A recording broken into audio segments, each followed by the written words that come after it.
Welcome, everybody, to the True Light Chronicles, where history, faith, and truth converge. On this journey, we'll uncover ancient mysteries and then study the past from creation to redemption. Today, we begin at the dawn of humanity's greatest struggle, the choices between light and darkness. In the beginning, Yah created the heavens, earth, and all within, creating man bearing his own image to dwell in a world untouched by sin. Within this paradise, known as the Garden of Eden, everything was in perfect harmony and good in Yah's eyes. From the dust of the ground, Yah formed Adam, breathing into him the breath of life. Now, seeing Adam's loneliness, Yah caused a deep sleep to fall upon him, taking from his side a rib to create a companion. From this, Yah crafted a woman, a helpmate named Eve, whose heart and spirit will complete Adam. When Adam awoke and beheld her, he saw a part of himself, yet something uniquely different. He called her Eve, for she would become the mother of all who would live, and together they would bless and multiply and fill the earth. Living in the garden, every need was met. Within the garden, however, stood a tree they were told never to touch, the tree of knowledge of good and evil. While tending the garden, the serpent approached Eve, telling her eating the fruit would make her just like Yah, knowing good and evil. Eve took a bite, losing her innocence. She then offered it to Adam, who also ate, sealing humanity's fate. And as they ate, their eyes were opened, but not to the wisdom they expected.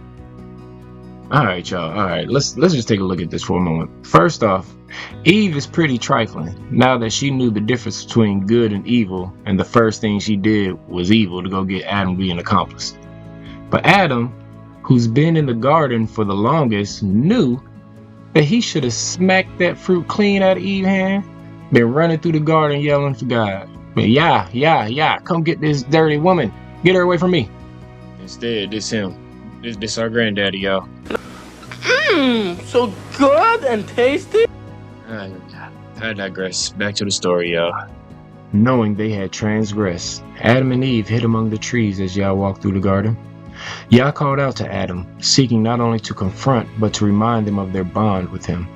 Adam, filled with fear, admitted their shame, blaming the woman, and Eve blamed the serpent.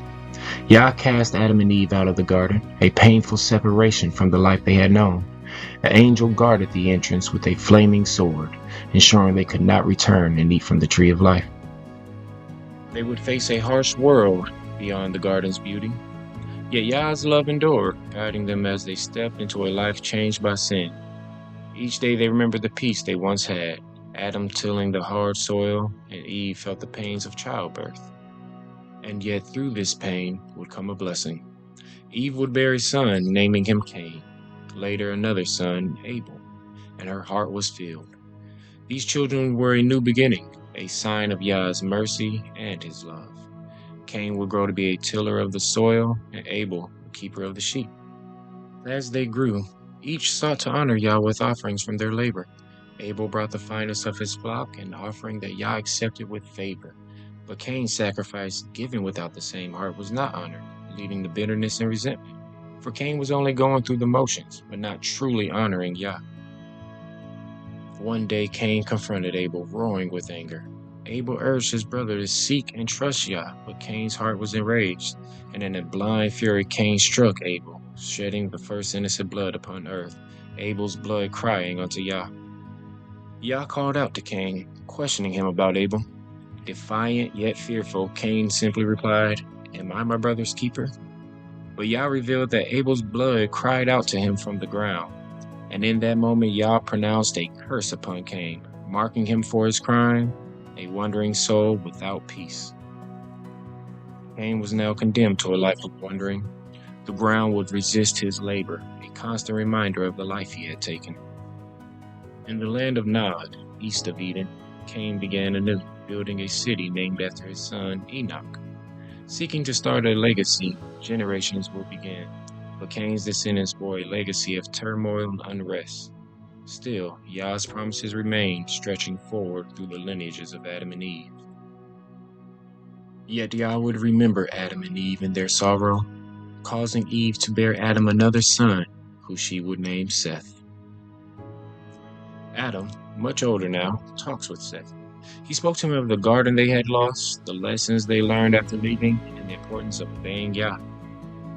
Meanwhile, Cain's descendants spread across the land. They turned their hearts away from Yah, crafting idols from stone and wood, indulging in pursuits of power and wealth. Yet through Seth, the knowledge of Yah endured. His lineage walked upright. They called upon Yah's name, teaching their children to honor him, preserving hope in a world that has been darkened by sin. And so, the earth became divided. Those who followed the way of Yah, and those who followed their own desires. The descendants of Seth stood as a light in the darkness, while the shadow of sin continued to spread. But Yah in his mercy withheld judgment, giving humanity time to turn back to him. All right, everybody. I appreciate you for joining me on this journey through the Book of Jasher. Make sure you tune in for the next episode as we uncover even more. If you enjoyed yourself, don't forget to like, subscribe, and share this video to help spread the light. Yah willing, I'll see y'all soon, alright? Stay blessed.